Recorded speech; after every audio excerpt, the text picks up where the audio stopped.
1 இல்ல 2 இல்ல. கிட்டத்தட்ட 500 வருஷமா ஒரு டீமன ஒரு பேலஸ்க்குள்ள அடைச்சு வச்சிருக்காங்க. ஆக்சுவலா இவர் தான் நம்ம கதையோட ஹீரோ. என்னம்மா நீ பேசுற? டீமான்னு சொல்ற. அப்புறம் வந்து நம்மள இவர் தான் ஹீரோ அப்படின்னு சொல்ற. ஏன் ஒண்ணுமே புரியல அப்படின்னு எல்லாம் நினைக்கிறீங்க. ஸோ இந்த வெப் சீரிஸ் போக போக தான் தெரியும். இதுல யார் டீமன் இல்ல இவரை ஃப்ரேம் பண்ணியிருக்காங்களா அப்படின்றது ரொம்ப இன்ட்ரெஸ்டிங்கா இருக்கும். ஒரு fantasy, time travel, love, emotions எல்லாமே கலந்த ஒரு டிராமா தான் இது. கண்டிப்பா கண்ணை மூடிட்டு இந்த டிராமாவை நீங்க பார்க்கலாம். நேம் வந்து when destiny bring demon back. அதான் அந்த டிராமாவோட நேம். நம்ம ஹீரோ பேரு சிம்மாஜியோ. நம்ம சிம்மான்னு வச்சுக்கலாம். இவர் பார்த்தோம்னா வந்து ஃபர்ஸ்ட் சீன்லயே காட்டுறாங்க, ஒரு பேலஸ்குள்ள இருக்காரு. இவர்கிட்ட வந்து நெருப்பு இருக்கு. அந்த பவர் இவர்கிட்ட அந்த ஸ்பிரிட் பவர் அப்படின்னு ஒண்ணு சொல்லுவாங்க. சோ அந்த ஸ்பிரிட் பவர் வந்து இவருக்கு இருக்கு. இது மாதிரி இருக்கேல அந்த நெருப்பு வந்து இவர்கிட்ட பேசுது. உன்னை வந்து இது மாதிரி 500 வருஷம் அடைச்சு வச்சிருக்காங்க, நீ எப்படி வெளியில போலாம்னு நினைக்கிற அப்படின்னு சொல்லிட்டு உடனே அவர் சொல்றாரு, நீ உன் வாயை மூடு, எனக்கு தெரியும். இது மாதிரி கண்டிப்பா வந்து ஃபுல் மூன் வந்ததுக்கு அப்புறம் இந்த இடத்த விட்டு நான் வெளியில போவேன், அப்ப இவங்க எல்லாருக்கும் காட்டுவேனா அப்படின்னு சொல்லிட்டு இருக்காரு. அதுக்கப்புறம் ஒரு பெரிய பாம்பை காட்டுறாங்க. இந்த பாம்பு தான் நம்ம ஹீரோட அசிஸ்டன்ட். ரொம்பவே சூப்பரா அப்படியே கிராண்டா எல்லாத்தையும் காட்டிட்டு இருக்காங்க. இந்த மாதிரி அவரே அப்படியே அந்த பாம்பு வந்து இவர் பின்னாடி நிக்குது. அவர் அப்படியே கிங் மாதிரி உட்கார்ந்துருக்காரு. இந்த பேலஸ் நல்லா பெருசா இருக்கு. அந்த பேலஸ்குள்ளதான் ஒரு 8 கிளான்ஸ் இருப்பாங்க.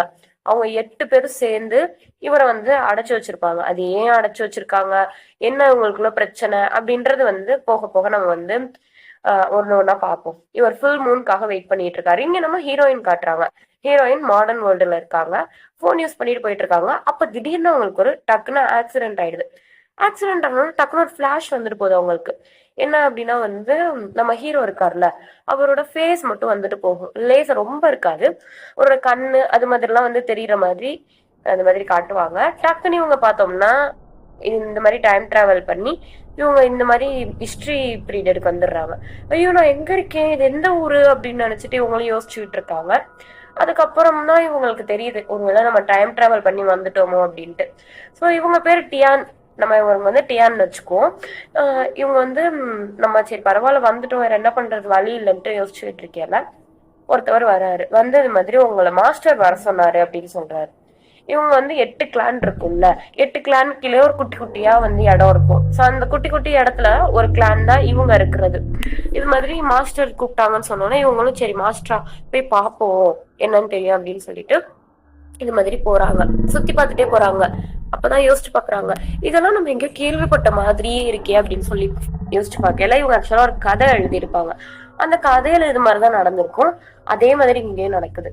சரி என்னதான் நடக்குதுன்னு நம்மளும் பார்ப்போம் அப்படின்ட்டு அவங்களும் அவங்க பாட்டுக்கு அப்படியே போயிட்டே இருக்காங்க. அப்பதான் அந்த மாஸ்டர் சொல்றாங்க, இந்த மாதிரி நீ கொஞ்ச நாளுக்கு முன்னாடி இந்த இடத்துக்கு வந்த, உன்னோட சோல் மேனரை நான் செக் பண்ணி பாக்குறேன் அப்படின்னு செக் பண்ணி பார்த்துட்டு மாதிரி வீக்கா தான் இருக்கு அப்படின்னு சொல்றாரு. அப்படின்னா என்ன அப்படின்னு ஹீரோயின் கேக்குறாங்க. அப்படின்னா வந்து ஒருத்தவங்களோட சோல் மேனர் வச்சு அவங்க எவ்வளவு வந்து சக்தியோட இருக்காங்க அப்படின்றத கண்டுபிடிச்சிடலாம் அப்படின்றாரு. அதுக்கப்புறம் இவங்க ஆக்சுவலா பழசுல நடந்தது எல்லாத்தையும் மறந்துட்டாங்க ஏதோ ஒரு இன்சிடென்ட்ல.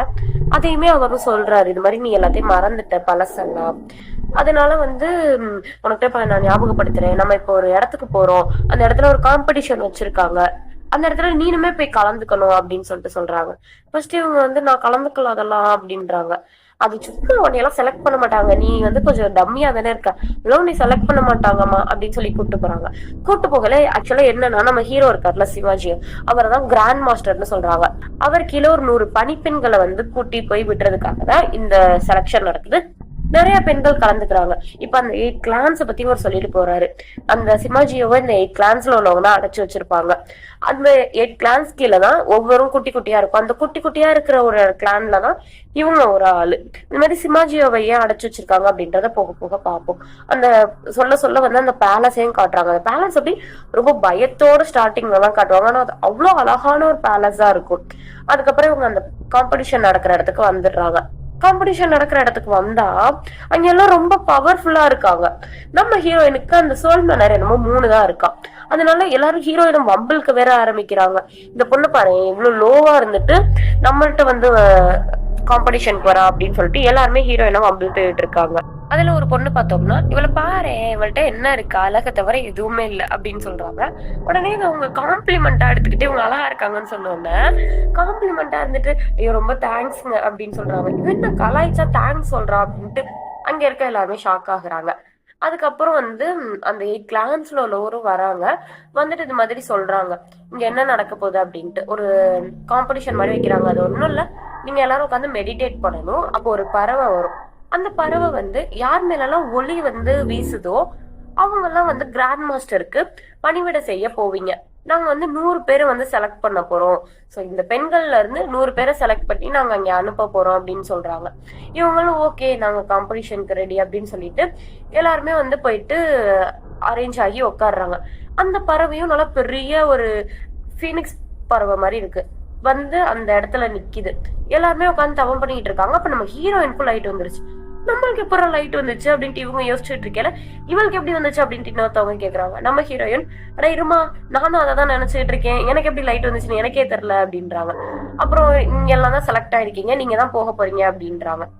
இங்க பார்த்தா அந்த மாஸ்டர் இருக்காருல்ல, தியானோட மாஸ்டர், இவர் வந்து எனக்கு ரொம்ப சந்தோஷம், நம்ம பிளான்ல இருந்து ஒருத்தவங்க செலக்ட் ஆயிட்டாங்க அப்படின்னு சொல்லிட்டு ரொம்ப சந்தோஷப்படுறாரு. ஆனா இவங்களுக்கு அது பிடிக்கவே இல்லை, இது மாதிரி அங்க போறதுக்கு. இவங்களோட ஒரே ஆசை நல்லா சாப்பிடணும், நல்லா தூங்கணும், நல்ல ஒரு லைஃப வாழணும். இதுதான். இந்த கிடையில வந்து இவங்களுக்கு இந்த விஷயத்தெல்லாம் பிடிக்கவே இல்லை, அதை சொல்றாங்க. அப்புறம் இவங்க கிளான்ல உள்ளவங்க இவங்களை கங்க்ராச்சுலேட் பண்ண வந்திருக்காங்க. இது மாதிரி நம்ம கிளான்ல இது மாதிரிலாம் செலக்ட் ஆனதே இல்லை, நம்ம ஒரு சின்ன கிளான் தான், பட் நம்ம செலக்ட் ஆயிடுக்கோம் அப்படின்னு சொல்லிட்டு வராங்க. வந்தது மட்டும் இல்லாம இவங்களுக்கு ஆனா அது பிடிக்கவே இல்லை.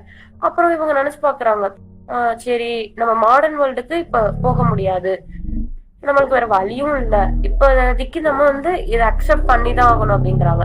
அப்ப அவர் சொல்றாரு, மாஸ்டர் இப்போ கண்டிப்பா உன்னை அனுப்பிச்சிருவாங்க, பிடிக்கலன்னா உன்னை அவங்களே அனுப்பிச்சு வச்சிருவாங்க அப்படின்னு சொல்றாங்க.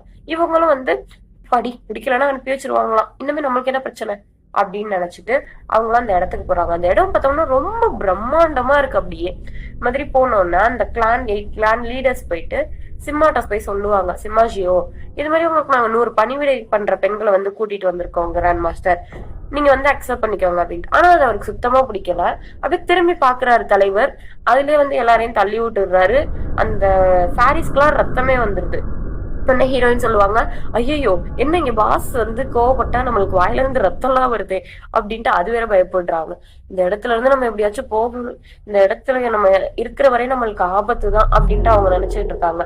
பட் இவரு வந்து, நீங்க கோவப்பட அந்த 8 கிளான் சேர்ந்தவங்க வந்து, நீங்க கோவப்படாதீங்க மாஸ்டர், உங்களுக்காண்டிதான் நாங்க கூப்பிட்டு வந்தோம், நீங்க எவ்வளவு நாள் தான் தனியாவே இருப்பீங்க, நீங்க வந்து தனியா இருக்க கூடாது, உங்களோட சேர்ந்து கல்டிவேட் பண்றதுக்கு தான் இவங்களே வந்து கூட்டிட்டு வந்தோம். அது மட்டும் இல்லாம உங்களுக்கு ஏதாச்சும் ஒரு தேவை, உங்களுக்கு ஏதாச்சும் வேணும் அப்படின்னா வந்து கண்டிப்பா வந்து இவங்க வந்து செஞ்சு கொடுப்பாங்க, நீங்க வந்து தைரியமா இது பண்ணலாம் அப்படின்னு சொல்றாங்க. நம்ம ஹீரோ ஐயோ எப்படியாச்சும் போகணுமே அப்படின்னு நிறைய தப்பிக்க ட்ரை பண்றாங்க. பட் அவங்களால தப்பிக்கவே முடியல. எல்லாரும் பார்த்தோம்னா மேல போயிட்டு இருக்காங்க. போயிட்டு இருக்கையில வந்து பெருசா இருக்கு, பார்க்கவே பயமாவும் இருக்கு, ஒரு ஹாரர் படம் மாதிரி. அப்ப அந்த பாம்பு வருது, பெரிய பாம்பு. இப்படி எல்லாம் போயிட்டு இருக்கையில ஒரு பெரிய பாம்பு தான், என்ன பண்றது, எல்லாருமே பயப்படுறாங்க. ஒரே ஒரு கேர்ள் மட்டும் வந்து இது மாதிரி, நாங்க கிராண்ட் மாஸ்டரை பார்க்க வந்தோம், அவருக்கு நாங்க பணிவிடை பண்ணதான் வந்திருக்கோம், எங்களை அவர்கிட்ட கூட்டு போவேன் அப்படின்னு சொல்லுது. உடனே வந்து பாம்புகிட்ட போயிட்டு அப்படி போய் பேசிட்டு இருந்தா அது என்ன பண்ணும், அது பாட்டுல அவங்கள வந்து பயமுடுத்தி விட்டு அங்க இருந்து போயிடுச்சு. இவங்களும் சரி நம்ம அது போறத ஃபாலோ பண்ணி போவோம் அப்படின்னு சொல்லிட்டு எல்லாருமே ஃபாலோ பண்ணி போடுறாங்க. பட் நம்ம ஹீரோயின் மட்டும் எடுத்தே பாரு ஓட்டணும் அப்படின்ற மாதிரி ஓடிடுறாங்க. இவங்க வந்து சிம்மாஜி வந்து இவளுக்கு எவ்வளவு தைரியம் இருந்தா ஓடுவா அப்படின்னு சொல்லிட்டு அவங்க எங்க போறாங்கன்னு போய் பாக்குறாரு. அவங்க ஒரு பிளேஸ்க்கு போய் பாக்குறாங்க. அந்த பிளேஸ்க்கு போய் பாத்துக்கிட்டு இருக்கேல, இவங்க என்ன பண்றா, இவளை பார்த்தாலே வந்து இது மாதிரி டீமன் பிளேஸ்ல இருந்து வந்த மாதிரி இருக்கே அப்படின்னு சொல்லிட்டு அவங்கள வந்து பாத்துக்கிட்டு இருக்காங்க. இவங்களும் ஒரு இடத்துக்கு போறாங்க, அங்க பேரியர் போட்டு வச்சிருக்காங்க.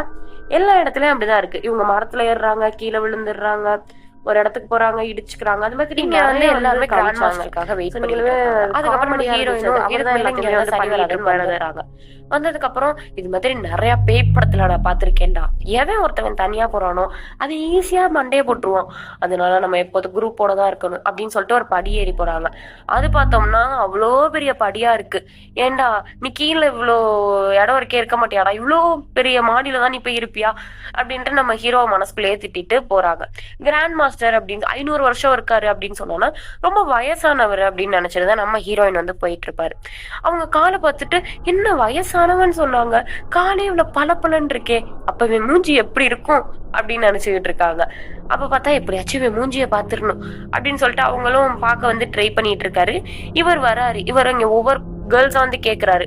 அந்த ட்ரூத் இருக்குல்ல, அதை வந்து ஈஸியா இவரால ரிவீல் பண்ண வைக்க முடியும், ஒருத்தவங்கள உண்மை பேச வைக்க முடியும். அப்ப பார்த்தோம்னா அங்கேயே 2 கேர்ள்ஸ் வந்து அவர் கொன்னுடுறாரு. ஏன்னா அவங்க 2 பேருமே அப்படிதான் இருப்பாங்க, கொஞ்சம் கெட்டவங்களா இருப்பாங்க. அதனால அடுத்து நம்ம ஹீரோயின் இப்படி பாக்குறாரு. பார்த்தோன்னா நம்ம ஹீரோயினுக்கு அப்பதான் ஞாபகம் வருது, மாடர்ன் வேர்ல்டுல அவங்களுக்கு அந்த கிளாஷ் ஆகி ஒரு ஃபேஸ் வந்துட்டு போயிருக்கும்ல, அதுதான் ஆக்சுவலா நம்ம ஹீரோட ஃபேஸ். அவங்க அதை பார்த்தோன்னா ஷாக் ஆயிடுறாங்க. என்னடா கிராண்ட் மாஸ்டர்னு சொன்னாங்க, இவ்வளவு அழகா இருக்கா அப்படின்னு சொல்லிட்டு யோசிக்கிறாங்க. இந்த மாதிரி வயசானவன்னு நினைச்சேன் அப்படின்ட்டு. இவர் பார்த்தா ஒரு 2 பேரை கொன்னுடுறாரு. கொன்னோன்னா இப்பதானடா சொன்னேன் நீ அழகா இருக்கன்ட்டு, நீ அழகா இருக்கன்ட்டு பார்த்தா இவ்வளவு மோசமா பிஹேவ் பண்றியேடா அப்படின்னு நினைச்சுக்கிட்டு இருக்காங்க. இது மாதிரி ஆக்சுவலா அவதான் ஃபர்ஸ்ட் ஆனா கொல்ல போயிடுப்பா இன்னொருத்தவன். அதனாலதான் வந்து இவரு கொல்ல போயிருப்பாரு. அதுக்கப்புறம் நம்ம ஹீரோயின் கிட்ட வர்றாரு. கடவுளே பக்கத்துல மட்டும் வந்துடவே கூடாது அப்படின்னு நினைச்சுக்கிட்டு இருக்காங்க. ஆனா வந்துடுறாரு. இந்த ஹொமுஜே கட்ட அப்படின்றாரு. பார்த்தோன்னா வந்து அவர் இவங்களை கொல்ல போலாம் அப்படின்ட்டு தான் பாக்குறாரு. அப்ப டக்குன்னு என்ன ஆகுது அப்படின்னா, அவரோட அந்த ஸ்பிரிட் இருக்குல்ல, அந்த ஸ்பிரிட் ஃபயர் அது வந்து அவருக்கு ஆக்டிவேட் ஆகுது. ஆக்டிவேட் ஆகி என்ன இவளை பார்த்தா நம்மளுக்கு ஸ்பிரிட் வந்து ஆக்டிவேட் ஆகுது அப்படின்ட்டு அவர் நினைக்கிறாரு. எல்லாரும் ஒழுங்கா வெளில போங்க அப்படின்னு சொல்லிட்டு கத்துறாரு. கத்துனோன்னா இவங்க வந்து எந்திரிச்சு ஓடிடுறாங்க. அம்மாடி தப்பிச்சோண்டா அப்படின்ட்டு. ஓடினதுக்கு அப்புறம் இது மாதிரி இன்னுமே எதுவுமே வந்து நம்மளுக்கு வரக்கூடாது, இந்த மாதிரி எல்லாம் மீட்டிங் வைக்க கூடாது, ஏன்னா மீட்டிங் வச்சா அவர் எல்லாரையும் கொல்றாரு. அதுவும் இல்லாம கீழே வேற மீட்டிங் வைக்கிறாங்க, நம்ம கீழே இருந்து மேல போறதுக்கு ரொம்ப கஷ்டமா இருக்கு அப்படின்னு சொல்லிட்டு இருக்காங்க. அப்ப பார்த்தோம்னா ஒருத்தவங்க போறாங்க, அவங்க பின்னாடியே 2 குரூப்பா வந்து பிரிஞ்சு போயிடுறாங்க. போயிட்டு இருக்கையில இவங்க தனியா உட்காந்துடுறாங்க. உட்காந்து கால் வலிக்குதுன்னு சொல்லிட்டு இருக்கையில இன்னொரு ஃபேரி வராங்க. அவங்க வந்து இவங்களுக்கு வந்து காலை வந்து சரி பண்றாங்க. இவங்க பேர் வந்து நம்ம ரூலிங்னு வச்சுக்குவோம். ரூலிங் வந்து இந்த மாதிரி சொன்னதுக்கு அப்புறம் நீ பேசாம என் கூட வாவே அப்படின்னு ரூலிங் கேக்குறாங்க. இவங்க ஆக்சுவலா ரூலிங் ஏன் போய் அப்ரோச் பண்றாங்கன்னா, இவர் சிம்மாஜியை வந்து டியானை மட்டும் விட்டுடுறாரு. எப்படி இவனை மட்டும் விட்டுட்டா, அப்ப இவள்கிட்ட ஏதோ ஸ்பெஷல் இருக்கு அதனாலதான் இவளை விட்டுட்டான் அப்படின்னு சொல்லிட்டு இவங்க 2 பேரும் ஃப்ரெண்ட்ஸ் ஆயிக்கிறாங்க. அப்பதான் இவங்கள்ட்ட இருந்து இன்ஃபர்மேஷன்லாம் கலெக்ட் பண்ணிக்க முடியும் அப்படின்னு சொல்லிட்டு.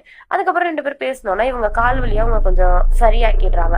சரியாக்குனதுக்கு அப்புறம் நீ என் கூட வந்துருன்னு சொன்னோன்னா இல்ல இல்ல அதெல்லாம் இப்போதைக்கு என்னால முடியாது அப்படின்னு இவங்க சொல்லிட்டு இருக்காங்க. அதுக்கப்புறம் ஒரு லேக் கிட்ட ஒருத்தவன் நிக்கிறான். இதுதான் ஆக்சுவலா டீமனோட வாழ்ற இடம்.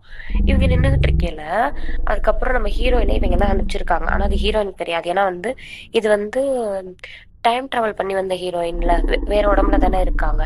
அதுக்கப்புறம் நம்ம சிம்மாஜி வந்து இறந்து போனாதான் வந்து அந்த டீமனோட பேரியர் இருக்குல்ல, அது வந்து க்ளோஸ் ஆகுமா, அதுதான் பேசிட்டு இருக்காங்க. அப்புறம் இங்க அந்த 8 கிளான்ஸோட லீடர் இருக்கான்ல, அவனும் பேசிட்டு இருக்கான் சிம்மாஜியை எப்படி அடைச்சு வச்சாங்கன்ட்டு. வேற குடும்பத்திலேயே அவன் தான் தப்பிச்சான், ஒரு இன்சிடென்ட் நடக்கல. அதுவும் இல்லாம அவன் அந்த ஸ்பிரிட் ஃபயரோட பிறந்திருந்தான். அந்த அந்த ஃபயர் வந்து எல்லாருக்குமே வந்து யூஸ் ஆகும், அதனாலதான் அவனை உயிரோட வச்சிருக்கோம், அதுவும் இல்லாம அதனாலதான் அவனை அடைச்சும் போட்டு வச்சிருக்கோம் அப்படின்னு சொல்லிட்டு சொல்றாங்க. ஆக்சுவலா அவங்க எல்லாருமே வந்து அவரை கொல்றதுக்கு தான் எல்லாரையுமே அந்த ஃபேரிஸ் இருக்காங்கல்ல, ஒவ்வொரு கிளான்ஸுமே அவரை கொல்றதுக்கு தான் வந்து அனுப்பிச்சு விட்டுருப்பாங்க. இந்த பையனை வந்து குட்டி பையனா இருக்கே அவ்வளவு கொடுமைப்படுத்திருப்பாங்க. இந்த குட்டி பையனை வந்து அந்த பேலஸ்குள்ள போட்டு அடைச்சு ஒரு 500 வருஷமா வந்து இவங்க வந்து அந்த பையனை கொடுமைப்படுத்திட்டு இருக்காங்க. ஆக்சுவலா ஹீரோ வந்து எந்த ஒரு தப்புமே பண்ணிருக்க மாட்டாரு, ஆனா அவரோட பிளட் இவங்களுக்கு தேவை அப்படின்றதுக்காக அப்படி பண்ணியிருக்காங்க. அதுக்கப்புறம் நம்ம சிம்மாஜியை அவங்க காட்டுறாங்க. அந்த பொண்ணை பார்த்தோன்னே எனக்கு ஸ்பிரிட் ஃபயர் வந்துச்சு, ஒருவேளை நான் தான் தேடுறாளோ அப்படின்னு சொல்லுவாரு. இதோட வந்து எபிசோட் முடியுது. ஸோ 2 வேணும்னா மறக்காம சப்ஸ்கிரைப் பண்ணிடுங்க.